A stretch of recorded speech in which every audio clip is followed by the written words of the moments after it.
question that is ongoing in the yoga community. At least when you study yoga beyond the physical therapy books, right? Because a lot of times if you go, what is yoga? And then you go and you just see books on physical therapy, books on alignment. Actually, the bigger questions, the people who actually study the history of yoga is what is mukti? What is mukti? And what is bhakti? And there's an ongoing thing. We hear like bhakti is the goal of yoga. You'll hear people say that. They'll say, no, mukti is the goal of yoga, where bhakti and mukti are the same. And there's another word called bhakti. And what is that? So we'll talk about these three things and how they are different. First of all, bhakti, the idea of bhakti, or material enjoyment, that's what we all do basically. There's a tendency to just try to find pleasure through the senses. Pleasure through the senses is called bhakti. If I think that's the goal of life, can I get the most pleasure from this body? That's called bhakti. So if that's what we are, then we're on the path of bhakti. Now, if you do that for a while, you'll find out that your senses hit a ceiling. You can only get so happy from eating, right? Or from sex, or from there's pleasure, but it's got a ceiling. That's all. And so if you get to a point where you actually become a little materially exhausted, and that's the qualification, they say, to actually get into the higher realms of yoga. Realms of yoga mean I'm transcending the senses, I'm transcending bhakti and want to get something more. I think there's a higher pleasure there. What could that be? So when you get to that material exhaustion, then we become qualified to actually become a yogi. Then we're meant to find our pleasure on a more subtle level. Just like spiritual paths throughout the globe, they'll say things like, you hear it, you grow up with thou shalt not do this, thou shalt not do that. Well, why? Does God just want me to have a miserable existence? Is that what God wants?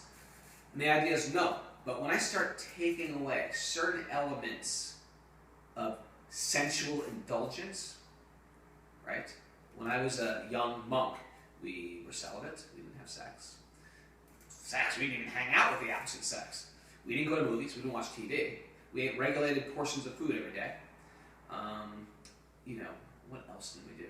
We didn't buy things, there's nothing to buy. That's a big part of enjoyment. We didn't take any alcohol, we're strict vegetarians. So what do you do? What do you do for, the next question is, well, what do you do for fun? Well, the interesting thing is when you take those, quote, fun things away, you're just left with you. And then you're forced to go inside, to either find a more subtle pleasure. When you take away the fun things that the senses like to do, then you're left to find the subtle. And that's the beginning of our spiritual life. And that's why those things are the beginning guardrails, what we were saying on the other interview before, which the guardrails are these yamas and niyamas. You put up certain guardrails to protect yourself, and then you're left to find your pleasure on a more subtle level. After that, once you go inside and stimulate that deep pleasure, by the way, that doesn't always happen. If you take away certain enjoyments from people, I know a lot of monks who are not happy being a monk. So they still had kama, they still had desire, and they were taking away that ability to do. They're saying, okay, I'm going to be a celibate monk. But they still were meditating on the act of sexuality. And therefore, you know what happens? They become frustrated and angry, and that's what Freud said cause all the problems in society. So it's not that we just get rid of our indulgence, we just suppress it, but we're actually trying to sublimate it. We're taking that force and using it for a higher purpose. And if you can actually manage to harness that energy and use it for higher things, then you don't become frustrated, you become free. And that was the beginning to start to lose kama, or that intense desire, like the Buddha says, our pain in our life, our suffering comes from desire. So if we can harness that desire, not just stuff it down into a box, right, that it's going to explode one day, because that will happen.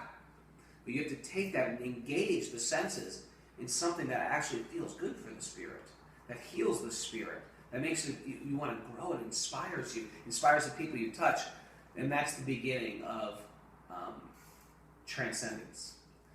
So the next question is, well, what is bhakti and what is mukti? So mukti is type of freedom, just like there's a yoga school of Jiva Mukti. The Jiva, the spirit, wants to become Mukti, wants to become free.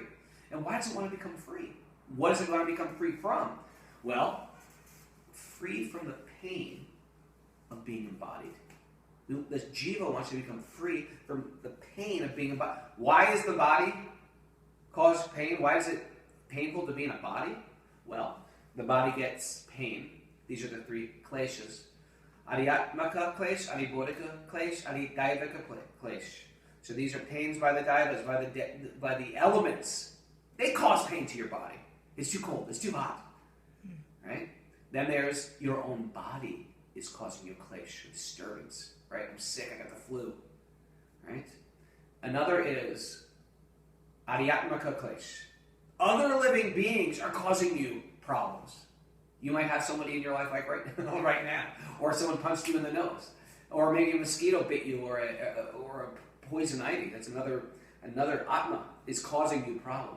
So as long as we're embodied, so sometimes you see a picture of Durga Devi, right, and she's carrying that trident. Those tridents represent these three kleshas, and she is Mother Nature. And if you are embodied, she is constantly poking the embodied soul with these three prongs. If you're an embodied soul, you are feeling these prongs at every moment. And our pleasure in this world is just a cessation of pain. Our pleasure in this world is merely a cessation of the pain of Durga Devi's prongs. Does that make sense? Thank you. So then, what to engage? So the endeavor in transcendental lives is realizes this and says, I'm over pain. I'm over relationships. I'm over indulgence, right? And so this is the beginning path of mukti.